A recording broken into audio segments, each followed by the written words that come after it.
Maagang umaalis ng bahay si Ate Aileen upang maghanap ng mapagkakakitaan tulad ng paglalabada. At kapag umaalis si Ate Aileen ay natitira na lang ay ang tatlong bata, si Harrison, si Aguilos at si Monica. Si Harrison ang pinakamatanda sa tatlong magkakapatid.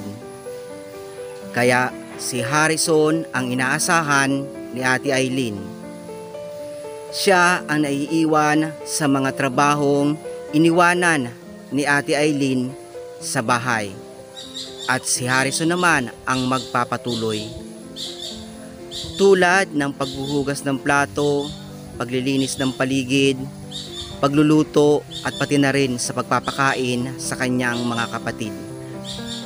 Sa murang edad na 11 years old ay natutunan ni Harrison ang tumulong sa gawaing bahay dahil ang kanilang ama ay nakakulong.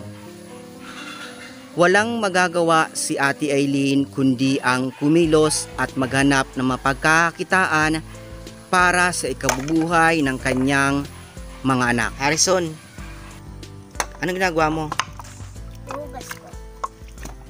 Nasaan mama mo? Sa trabaho po. Maaga bang umaalis si mama mo? Opo. Kapag umalis si mama mo, ikaw na gumagawa ng gawain? Opo. Ikaw na rin nagsasaing? Opo, napakain ko na pati po sila Gigi. Ikaw rin nagpapakain? Opo. Nakapagluto ka na ba? Opo. Anong ulam nyo? Lug po. Kumain na kayo?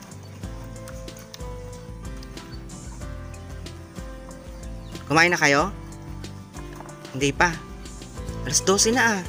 Pati pa kayo kumakain.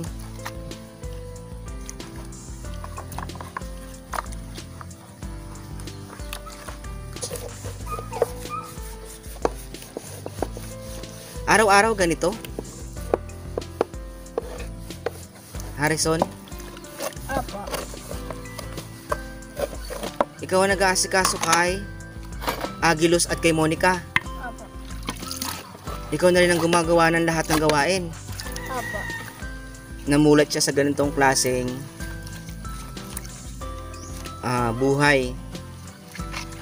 Dahil walang makakatulong yung mama niya at si Ate Aileen ay mag-isa lang na tinataguyod itong kanyang pamilya dahil ang asawa niya ay nakakulong.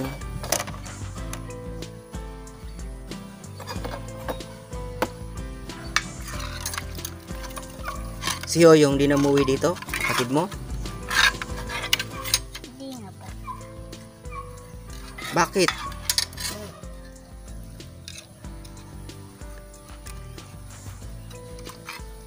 Ibig sabihin ikaw lang lagi naiiwan dito, kayong tatlo lang palagi. Hindi po. Umuwi rin po yung isa ko. Minsan lang po.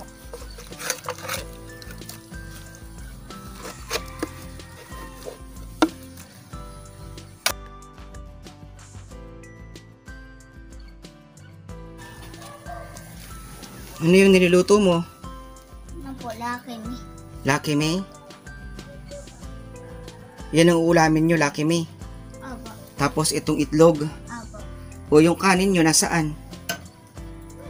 Wala ka pang sinaing. Wala ka pang sinaing, Harrison? O anong oras na hindi ka pa kumakain? Hindi pa kayo kumakain tatlo. Ito yung tubig na paglulutuan nila ng noodles. Meron ka bang noodles? Bibili ka pa ng noodles? Huwag ka nang bumili. Meron akong dalang noodles dyan. Yun na lang ang lutuin mo. Ano? Salamat po. Oo, meron akong dalang noodles dyan. Noodles. At saka yung ibang ano pa. May bigas din akong dala dyan. Ano? Salamat po. Oo. Naku, anong oras na? Alas 12 na, hindi pa kayo kumakain.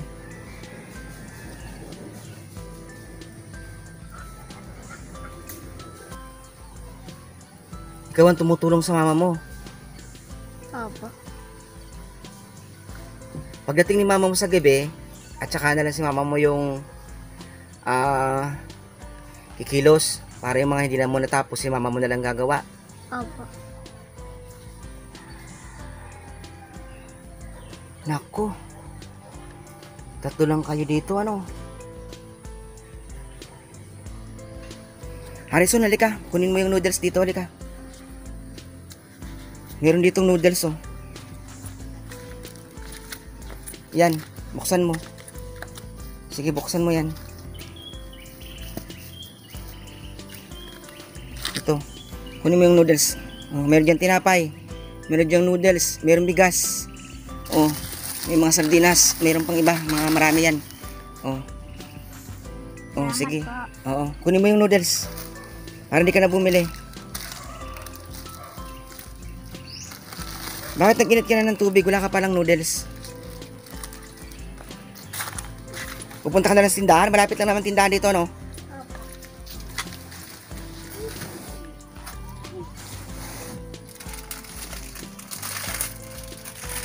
Mag-iingat ka dyan.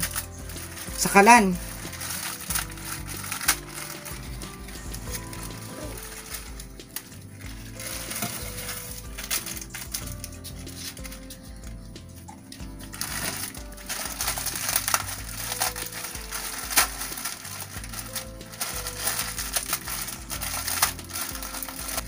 Walang ibang makakatulong si Ate Aileen.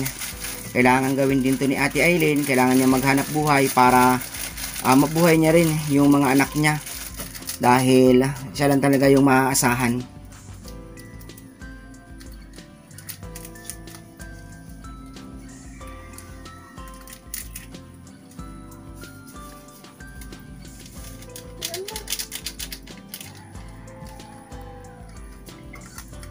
Ito si Aguilos, ito si Monica, at ito naman si Harrison. Si Harrison po ay 11 years old lang. At kapag umaalis nga si Ate Aileen, ay si Harrison na yung naiiwan. At si Harrison na rin yung gumagawa ng mga gawaing bahay, kay Harrison na naiiwan. Harrison, hindi ka ba nahihirapan na ikaw yung tumatayong pangalawang magulang dito sa dalawang mong kapatid? Hindi po. Okay ka lang ba? Opo. Okay lang po. Hindi ka ba nag-aaral, Harrison?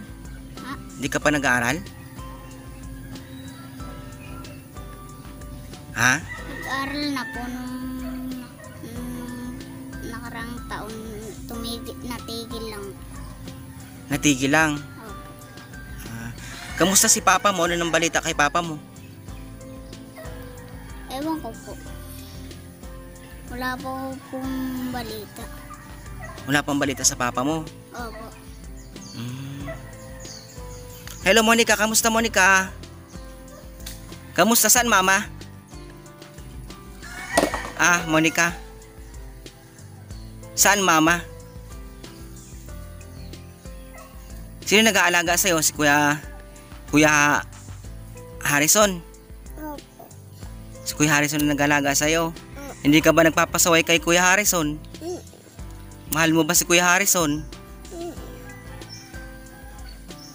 Si Kuya Harrison ba nagpapakain sa'yo?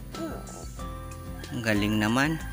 Ito si Aguilos. So Aguilos, kamusta Aguilos? Ha? Wala po. Araw na. Ha? Bakit?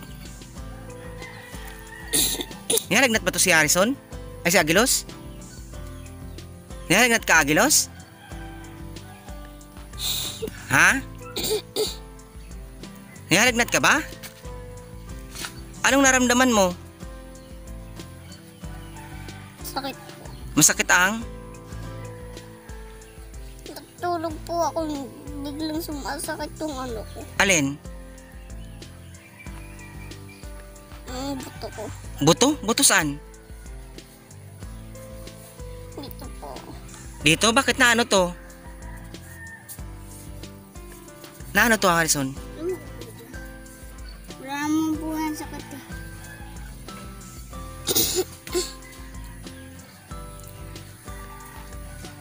Masakit yung buto mo? Bakit sumasakit yung buto mo? Tutulog lang po ako, sumasakit.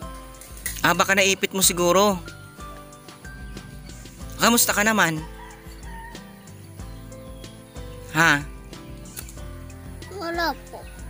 Maayos lang po ang bahay namin. Maayos lang yung buhay nyo?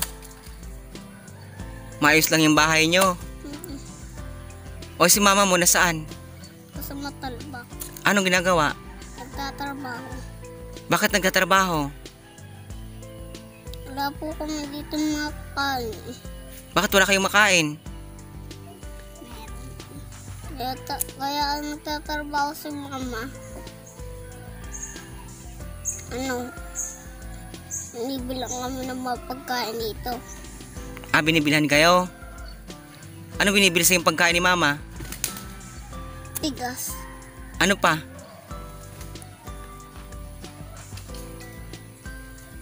Ano pa? Mga ulam. So ito po si Harrison, ito po si Monica, at ito po si Aguilos. Sila po yung mga anak po ni Ate Aileen. At yun nga po, dahil kailangan din ni Ate Aileen na buhayin po yung kanyang 3 anak, ay kailangan niya po magsikap at magtrabaho. At yun nga po, si Ate Aileen po ay naghahanap buhay at iniiwan niya po itong 3 bata po dito. So ang naasahan niya lang po ay itong si Harrison, dahil si Harrison po ang pinakamatanda dito sa 3. At si Harrison po ang nag-aasikaso po sa kanyang mga kapatid po. So Harrison, okay ka lang? Papa. Gusto mo yung ginagawa mo? Mahal mo yung mga kapatid mo? Mahal mo rin si mama? Kaya mo yung ginagawa para kay mama mo at sa mga kapatid mo. Ang galing naman. So ngayon nga po ay binisita po natin ulit itong si Ate Aileen, pero wala po dito si Ate Aileen dahil naglalabada po. So nagdala po tayo dito po ng groceries po. Ito po yung groceries po na dinala po natin. Meron po diyang noodles, sardinas, Milo,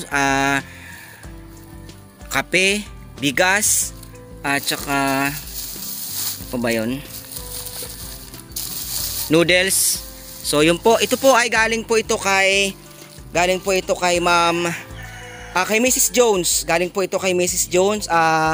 Ipinaabot po ito ni Mrs. Jones po sa mga pwede daw pong maabutan po. So ngayon po ay pinuntahan ko sila Ate Aileen, at isa po si Ate Aileen sa nabigyan po natin ng ipinabibigay po ni Mrs. Jones. Kunin mo, Harrison. Kunin mo. So yun po, maraming salamat po kay Mrs. Jones, at siyempre po maraming salamat din po sa akin pong napakabait po na sponsor na si Ma'am Judy Marts, at ganoon din po kay Ma'am Tiromi Geneseki, kay Tropang Global, kay Ma'am Maria Ligaspi, kay Ma'am Marites Inis, kay Ma'am Polter Daily, kay Willow Rain, at kay Sir Tating. Maraming salamat po sa inyo pong pagsuporta po sa ating pong ginagawang pagtulong po sa mga nangangailangan. Sa akin po mga kaibigan, kay Banat Bagsik, kay Maldita, kay Sonrox Goma, kay Spartan Warrior, kay Foggy Mountain, kay Mayrin Official, kay Makers, at kay Grace Cruz, Always Smile, kay Ate Jing Leite, kay Rampage Channel PH, Kaprobinsyano, at sa lahat pa po ng mga kaibigan po natin na sumusuporta po sa atin pong channel, kay Chocolate Vlog. So yun po sa ating pong kaibigan po na nakasuporta po sa atin palagi. Siyempre po hindi po mawawala si Max at si Wency. So yun po, maraming salamat po sa inyong lahat, sa ating po mga OFWs. Saan man pong panig kayo ng mundo naroroon ay ingat po kayo palagi. God bless po.